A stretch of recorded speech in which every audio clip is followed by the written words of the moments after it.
మొలకెత్తే గింజలతో ఎప్పుడు చేసిన కర్రీ ఒకలా ఉంటుంది, కానీ జూలై ఆగస్టులో చేస్తే కనుక టేస్ట్ అనేది ఎక్స్ట్రా ఉంటుంది. ఎందుకంటే పంటలు పండించే సీజన్ కాబట్టి ఇప్పుడు మొలకెత్తే గింజలతో ఏ రెసిపీస్ చేసినా టేస్ట్ అయితే సూపర్ ఉంటుంది. ఒక్కసారి ట్రై చేయండి. నేనైతే ఈరోజు ఉలవలతో ఆలు కాంబినేషన్లో కర్రీ అయితే చేస్తున్నాను కాబట్టి ఇప్పుడైతే లేట్ చేయకుండా వీడియోలోకి అయితే వెళ్ళిపోదాం రండి.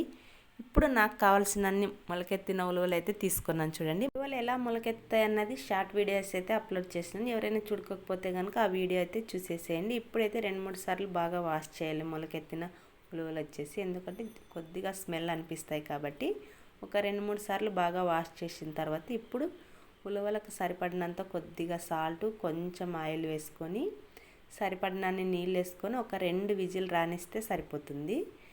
ఆ తర్వాత మనం కర్రీలో కూడా ఉడికిస్తాం కాబట్టి ఒక 2 విజిల్ పెట్టేస్తే సరిపోతుంది. వెలిగించుకొని కుక్కర్ పెట్టేస్తే సరిపోతుంది. పక్క స్టవ్ పైన స్టవ్ వెలిగించుకొని ఒక పాత్ర పెట్టి ఆయిల్ వేసుకొని ఆయిల్ వేడెక్కిన తర్వాత ఇప్పుడైతే ఆవాలు జీలకర్ర వేసుకోవాలి. ఆవాలు జీలకర్ర ఎప్పుడైనా సరే చిటపట్లాడితేనే టేస్ట్ బాగుంటుంది. చిటపట్లాడిన తర్వాత మనం ముందుగా కట్ చేసి పక్కన పెట్టుకున్న ఆనియన్స్ కూడా వేసి ఒకసారి బాగా కలుపుకోవాలి.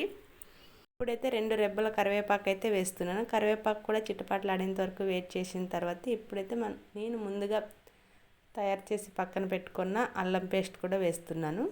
అల్లం పేస్ట్ కూడా వేసిన తర్వాత అల్లం పేస్ట్ పచ్చివాసన పోయేంత వరకు వేయించిన తర్వాత ఇప్పుడైతే ముందుగా కట్ చేసి పక్కన పెట్టుకున్న టమాటాలు కూడా వేస్తున్నాను. చూడండి, టమాటాలు ఆయిల్లో బాగా మగ్గేంత వరకు వెయిట్ చేసి కొద్దిగా పసుపు అయితే వేసుకోవాలి.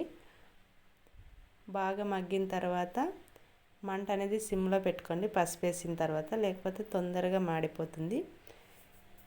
ఇలా ఆయిల్లో టమాటా అంతా బాగా మగ్గిన తర్వాత ఇప్పుడైతే ముందుగా కట్ చేసి పక్కన పెట్టుకున్న ఆలు కూడా వేసి ఒకసారి బాగా కలుపుకోవాలి.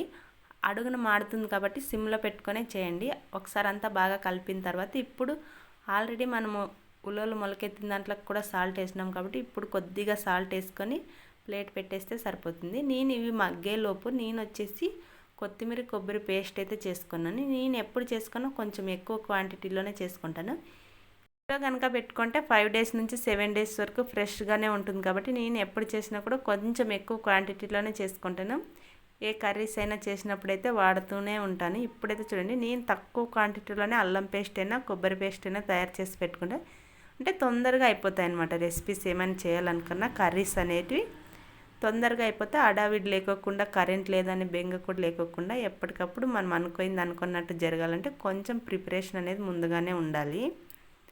అయితే 2 విజిల్స్ అయితే వచ్చినాయి. ఆవిరిపోయేంత వరకు వెయిట్ చేసి ఆ తర్వాత చూడండి, నేను కుక్కర్ మూత తీసి ఎలా ఉడికినాయో కూడా చూపిస్తాను. కుక్కర్ మూత తీసేటప్పుడు ఆవిరంతా తీసిన తర్వాతే తీయండి, లేదంటే ముఖానికి ఆవిరి అనేది తగులుతుంది. ఇప్పుడైతే చూడండి బాగా ఉడికిపోయినాయి. ఈ మాత్రం ఉడికితే సరిపోతాయి. ఇంతకన్నా ఎక్కువగా ఉడికితే కనుక మనం కర్రీలో కూడా ఉడికించాలి కాబట్టి అవి మెత్తగా అయిపోతాయి, అంత టేస్ట్ ఉండవు. 2 విజిల్ పెట్టుకుంటే సరిపోతుంది. ఇప్పుడైతే చూడండి ప్లేట్ తీసి ఆయిల్లో ఆలు అనేది బాగా మగ్గిపోయింది కాబట్టి అడుగును కూడా మాడిపోలే. మనం సిమ్లో పెట్టుకొని ఉడికించుకున్నాము చూడండి, అడుగును కూడా ఏమాత్రం మాడిపోలే కదా. ఇలా సిమ్లో పెట్టుకొని ఉడికించుకుంటే కనుక ఆలు అనేది బాగా మగ్గుతుంది. 70% అయితే ఉడికింది. ఇప్పుడైతే చూడండి, నేను విక్కీ కోసం వచ్చేసి కొన్ని ఉడికించుకున్న ఉలవ మొలకలు అయితే తీసి పెడుతున్నాను. నేను ఇవనే కాదులేండి, కందిపప్పుతో పప్పు చేసినా కూడా కొన్ని బ్యాళ్ళు కూడా తీసిస్తాను.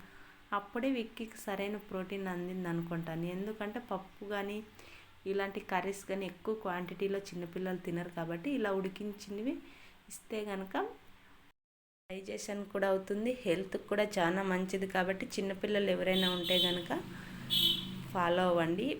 ఇప్పుడైతే చూడండి ఆలు అనేది ఆయిల్లో బాగా మగ్గిపోయింది. సిమ్లో పెట్టుకొని ఉడికించుకున్నాను కాబట్టి అడుగును కూడా ఏమాత్రం మాడలేదు. ఆలు వచ్చేసి 90% అయితే ఉడికింది కాబట్టి ఒక 2-3 సార్లు బాగా కలిపిపోయిన తర్వాత ఇప్పుడైతే నేను ముందుగా కొబ్బరి కొత్తిమీర పేస్టు కారం కూడా వేస్తున్నాను. చూడండి, ఇది కూడా కొద్దిగా అలా వేయించుకున్న తర్వాత పచ్చివాసన పోయేంత వరకు అలా వేయించుకోండి, సిమ్లో పెట్టుకొని వేయించుకోండి. ఇప్పుడు వచ్చేసి నేను ముందుగా ఉడికించి పక్కన పెట్టుకున్న ఉల్లి మొలకలు అయితే వేస్తున్నా. రసంతో పాటు వేసుకోవాలి. వేసిన తర్వాత ఒకసారి బాగా కలుపుకొని సాల్ట్ ఏమైనా కొద్దిగా తక్కువ ఉంటే సాల్ట్ కూడా వేసుకొని ఒకసారి ఈ మసాలాలన్నీ ఉల్లి మొలకలు కూడా పట్టేటట్టు ఒకసారి బాగా కలుపుకోవాలి. ఇలా ఒకసారి పైకి కిందికి బాగా కలుపుకోయిన తర్వాత ఒకవేళ సాల్ట్ అనేది తక్కువ ఉంటే సాల్ట్ వేసుకొని కొద్దిసేపు అయితే ఉడికించుకోవాలి.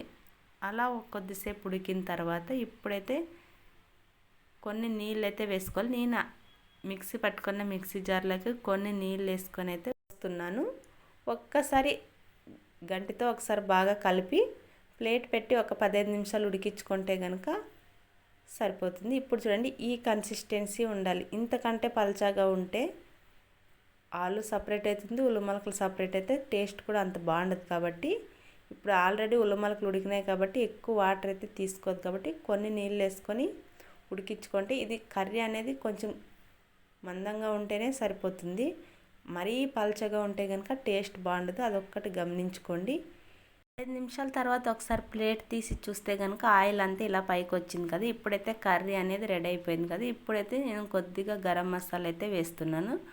గరం మసాలా వేసుకొని కొత్తిమీర కూడా వేసుకొని స్టవ్ కట్ చేయడమే. ప్లేట్ మూసి ఒక 5 మినిట్స్ తర్వాత చూస్తే కనుక ఆలు ఉల్లిమొలకల కర్రీ అయితే రెడీ అయిపోయింది.